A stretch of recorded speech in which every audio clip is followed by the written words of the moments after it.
Hi friends, Ravi Teja latest movie Bhartha Mahashayamulaku విజ్ఞప్తి థియేటర్లోకి వచ్చేసింది. మరి ఈ సినిమా ఆడియన్స్ ని ఏ మేరకు అలరించింది, అసలు ఈ సినిమా థియేటర్లో చూడొచ్చా లేదా, ఇప్పుడు తెలుసుకుందాం. ముందుగా ఈ సినిమా గురించి చెప్పాలంటే ఇది ఒక regular template cinema. First half విషయానికి వస్తే ఏదో అలా ఓకే అనిపించింది, కానీ స్పెయిన్ లో ఎపిసోడ్ మాత్రం ఇంకా బెటర్ గా చేయాల్సి ఉంది.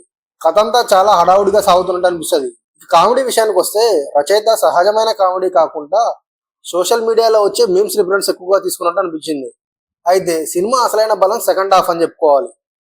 ఎప్పుడైతే సెకండ్ హాఫ్ మొదలవుతుందో సినిమా కొంచెం స్పీడ్ ఎందుకు ఉంటుంది. ముఖ్యంగా డీజే మిక్సింగ్ సాంగ్ ఇంకా హాస్పిటల్లో వచ్చే కామెడీ సీన్స్ అయితే గుడ్ అని చెప్పుకోవాలి. బీమ్స్ అందించిన మ్యూజిక్ ఈ సినిమాకు పర్ఫెక్ట్ మూడ్ సెట్ చేసింది. ఫైనల్ గా చెప్పుకోవాలంటే రవితేజ వచ్చిన రీసెంట్ సినిమాలతో పోలిస్తే ఈ సినిమా కొంచెం బెటర్ అని చెప్పుకోవాలి. సెకండ్ హాఫ్ లో వచ్చే కామెడీ సీన్స్ కోసం ఒకసారి చూడొచ్చు. ఇంతకు మీరు ఈ సినిమా చూసారా? మీకు ఎలా అనిపించింది కింద కామెంట్లో తెలపండి. మరిన్ని సినిమా రివ్యూల కోసం లైక్ చేయండి, మన ఛానల్ని సబ్స్క్రైబ్ చేసుకోండి.